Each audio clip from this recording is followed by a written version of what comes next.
Okay, I'm ready. Hey, you're listening to the Brutally Delicious podcast. I am Bruce. I'm Chris. Nice. It's a welcome. Today we've got another heavy band on Season of Mist called Deathwhite. I know you just listened to him, Chris. How would you explain them? It's kind of hard for me to explain them. I would kind of say modern rock mixed with doom metal. I I don't know if that's really a fair representation, but that's kind of the vibe I got when I was listening to it. Oh, and speaking of them, they're calling. Let me get you Oh, right back online. okay. Cool. Yeah. So Great. I'm in Richmond, and Chris is in Northern Virginia, like right outside of DC. Oh, great. Very cool. Yeah. So we're not too far apart. Where are you I'm- located? I'm in Western PA, so some of us are spread out. Some of us are in Pittsburgh. Some of us live outside of Pittsburgh, and we have a few guys who have moved down south to Florida recently. Oh, wouldn't that be nice right now this time? Yeah, Of year? yeah, seriously. With everybody so far apart, do you have a difficulty writing and keeping things up with the band? Sometimes we do a lot of stuff via trading files and the internet, which is really the way a lot of bands do it these days. So we're Sure. not really that unique with that regard. But we've always been primarily a studio band anyway, and we're used to working spread out and not with each other all the time anyway. Two of us are here in this area anyway, which is how we get a lot of the work done. And so when the songs come along, they're typically shared with the rest of the band. And then when the time comes to record or rehearse, then everyone gets together. So you make it work. You really have to think about how it used to be for bands way back when, before the internet. If they were spread apart, it was probably very difficult to get work done. But these days, it's fairly simple thing to get done. Nice.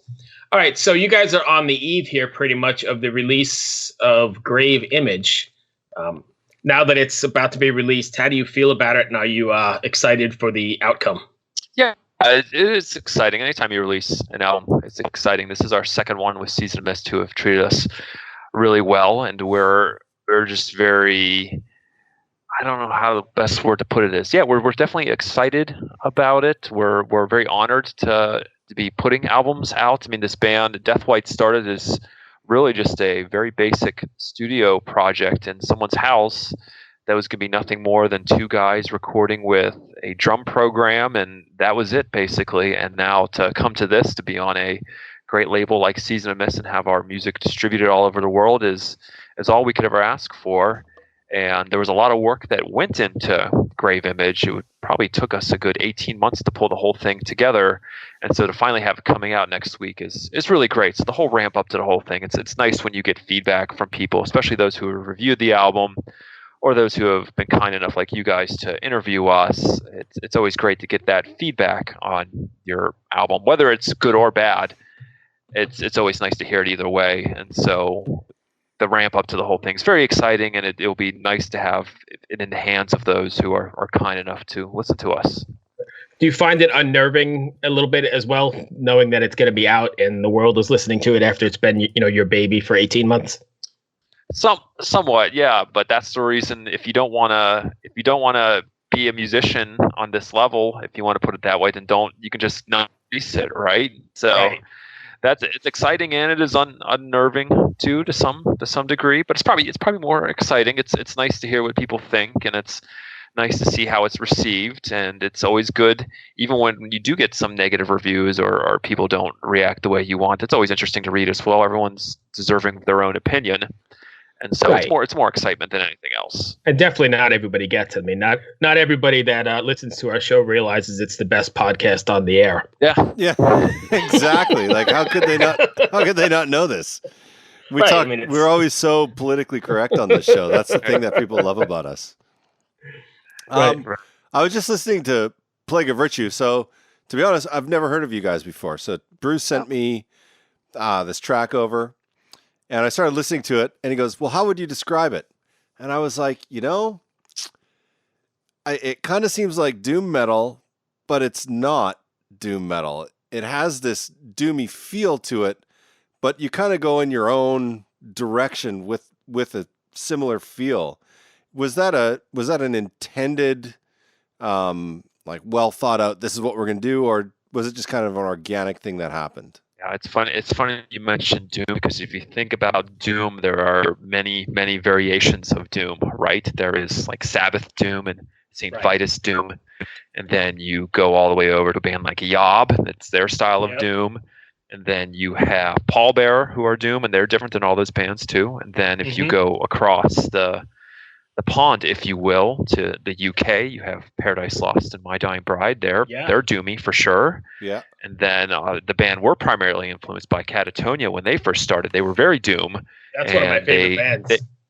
Yeah, that is at least amongst at least 3 or 4 of us in the band. I'd say all of us. They're one of our favorites. But the doom sound is a very hard thing to tag these days because there's so many variations of it, and people get very defensive about it. And so we've just always called ourselves dark metal, which is maybe a better catch-all than doom here, because with doom, if you could probably slow things down and play like 115 BPMs and have these real lurching riffs, and we don't necessarily do that. Our tempos are probably a little bit quicker than that. Our songs are slow up, but they're not that slow. But there are some doom elements in our sound. So yeah, we're probably doom adjacent, maybe the best way to put it. Yeah. And for the most part, we do stick with the dark metal thing, but there are some definitely doom elements in there. But doom is such a broad term. It's not like we're a power metal band. When you hear a power metal band, you know what you're getting from. Oh yeah, absolutely.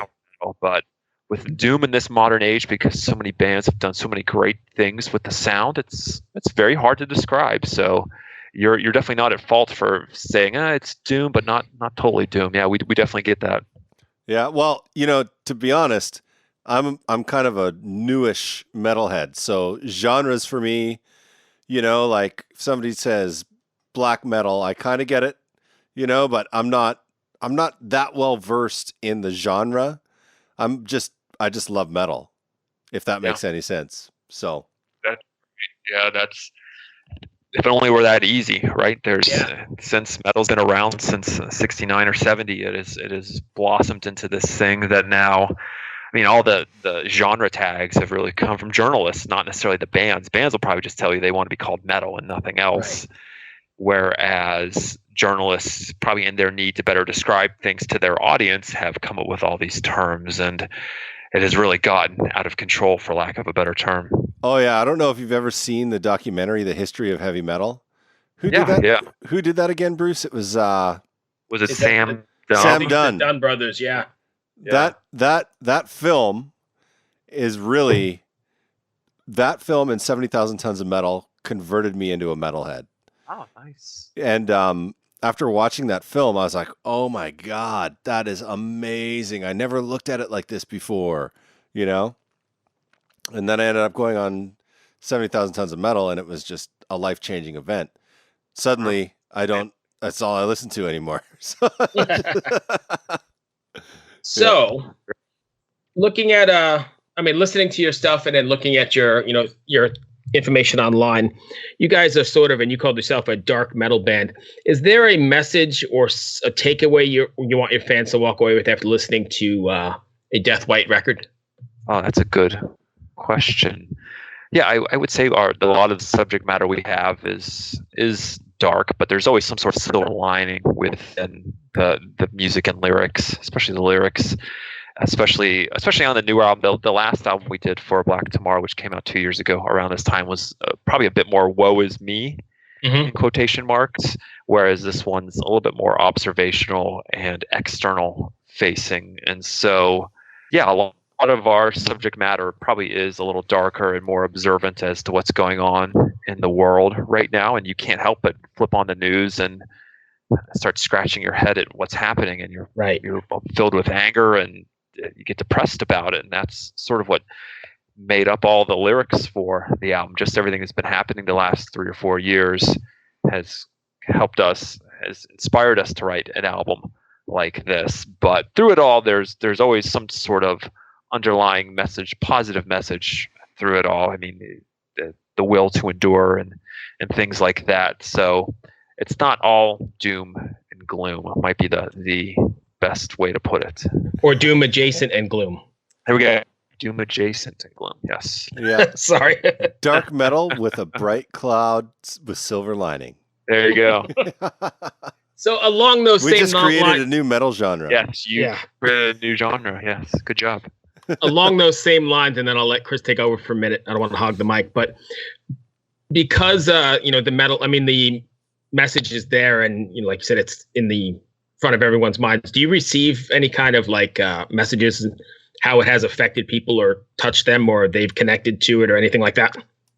Yeah, we have. It's interesting because when the band first started, we were going to stay off of Facebook because we tend to keep our personal information out of the band and just let the music do everything for us. But we were eventually cajoled into having a Facebook page, and shortly thereafter, we started receiving just a few messages of people saying that our new Deathwhite's music has been helpful to them in dark times, and we've helped them through some bad stretches in their lives, which is great to hear. They say they're glad to know they're not the only ones feeling this way, and you can apply that to a lot of music too. Sure. Of course, it's always, you can always identify yourself with something like that. So yeah, we have gotten several people say those things to us, and that's really the ultimate reward, right? I mean, it's nice to be recognized and have people care about your music in that way, shape, or form. So I mean, we do it for selfish reasons, that we enjoy playing this music and we enjoy spending time with one another.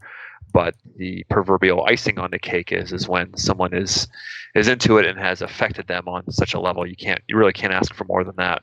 Right, when they really get what you were going for. Yeah, exactly. Chris? So, what's one of your shows like? So we've only done one show so far, actually. So when we started in 2012, we were going to be just strictly a studio band, and we played a show in September of 2018, I want to say, in Pittsburgh, which is where a lot of us were based at the time. And it went really well.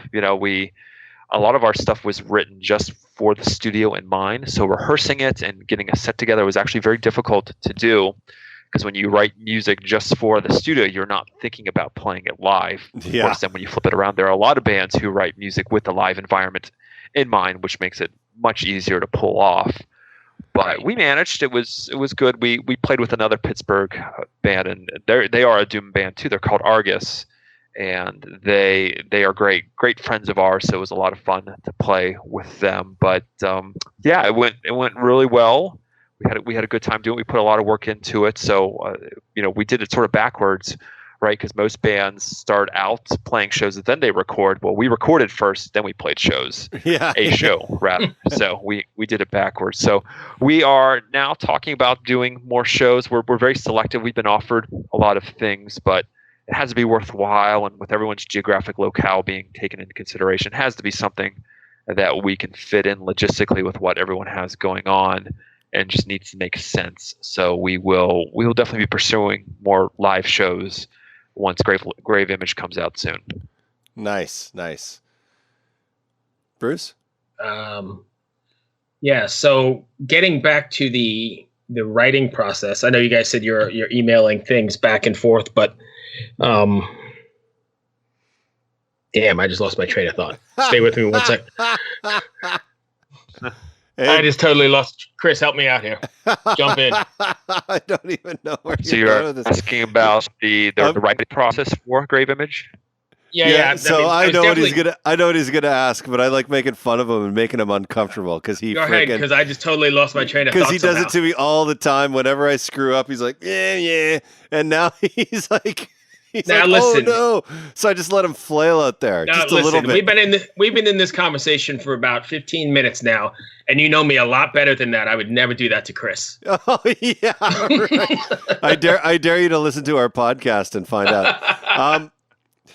So during the writing process, you say you guys are all kind of just exchanging files over the internet, which is an unbelievable thing that technology has brought about. So just from a gearhead point of view, what kind of interfaces are you guys using? What software are you using? I not only am I an audio engineer, but I own a virtual instrument company. So these are things that I'm always interested in. Yeah, one of us is really very much into gear. It's not me. One of our other guitar players is really into gear and interfaces and setup. And I think he uses Reaper, which is a free application that you can use, but you could pay for the license though too, and it's very intuitive and the license it has is a lot cheap of plugin. too. Yeah, the license is something like $60 or something. You could pay for various tiers from what I recall, but he is really the guy that takes the ball and runs with the whole demo process. So he really manages that whole thing through Reaper, but because we don't have an actual live drummer with us, we use things like Easy Drummer and MIDI files to prepare the drums, and then for the actual drumming of the album itself, our real human drummer is free to do as he wishes for that. But yeah, it's amazing what you can do with technology. I mean, all the keyboards that are on the album were performed by him too, and so you can do a lot of pre-production work with just some MIDI files and turning them around and making the keyboard patches out of that. So we did a lot of work through that. But yeah, it really wasn't anything that fancy with all that. The demos that we created for Crave Image ended up sounding very good, actually. So it was nice to share those with the label ahead of time to let them know we were on the right track.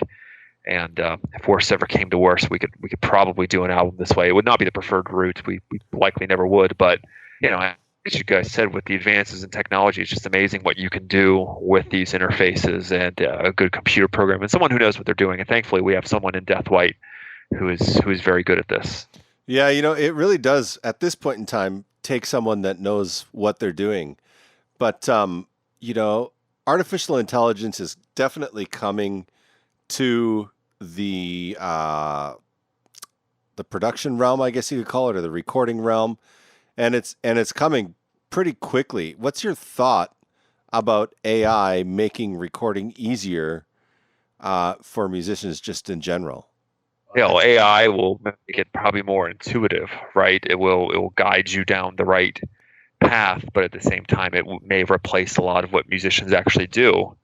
The complaint is, I think I just read an interview with Kirk Hammett saying that he's tired of looking and seeing instruments on stage just pressing a button and have everything do that for him. And maybe that's the route we're heading at some point. You just press a button and you have a riff and you have a drum beat and you have a bass line and you have vocals. You could do it all of that. So that may be the way we are heading now. And it's possible that we may eventually see like an all virtual band that's created out of those things, and they're trying to pull a fast one on people that they're posing as a real band. You don't know. I mean, there's always rumors floating about which bands are really playing their stuff and aren't, and that's definitely what technology and artificial intelligence and all these things are machine learning and those type of things. It really makes things very easier, probably too easy for bands in this day and age. You almost lose the human element of it all.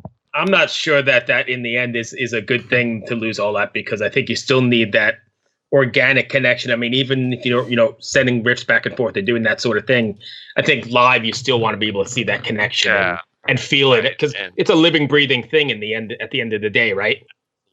Yeah, and we did all of that, and then the leading up to recording of the album, we spent a good 3 or 4 days together rehearsing as a band, getting the album together. So the songs for Grave Image were all rehearsed in a room. So we still very much kept true to that element. Right. That's very cool. Sense. No, I asked that question because I see the advent of things like Lander. Are you familiar with Lander? No, I haven't heard of Lander, no. Okay, so Lander is an artificial intelligence program that learns through machine learning about mastering music. Mm-hmm. And when it first started, I tried it. I was like, oh, this is terrible. It didn't really work. But now I use it like all the time. I don't even hire mastering engineers anymore. I don't even master myself anymore because Lander basically does what I would do, and it does it way faster. That's incredible. Wow. Yeah, that's amazing what they can come up with. Yeah, like I just take my mix, I throw it on Lander, and 3 minutes later, it's done. I'm ready to go. Mastered. Because the computer knows it. It listens to the mix. It can identify the genre, how it should sound. It's just, I was just like, oh my God, this is crazy. But I where we are. Yeah. But it saves me so much time in the creative process, because I can spend my time mixing or writing, and you don't have to spend the money on the mat. Like it's a totally, I'm not quite sure how I feel about it other than the fact that I use it. And but you're putting a whole nother group of people, highly skilled people, out of business again. Yeah. It's so confusing to me. Yeah. It really confuses me how artificial intelligence is, like, it's definitely coming. So how is it going to affect music? And maybe this conversation's gone off the rails. Sorry, man. We always go off the rails on some tangent. Yeah, but it's just something I've been thinking about. I also had a demo from a company, which I can't talk about, which demoed me some software. And what it could do was mind-blowing. I wish I could tell everyone what it was, but I can't, so it'll remain a secret.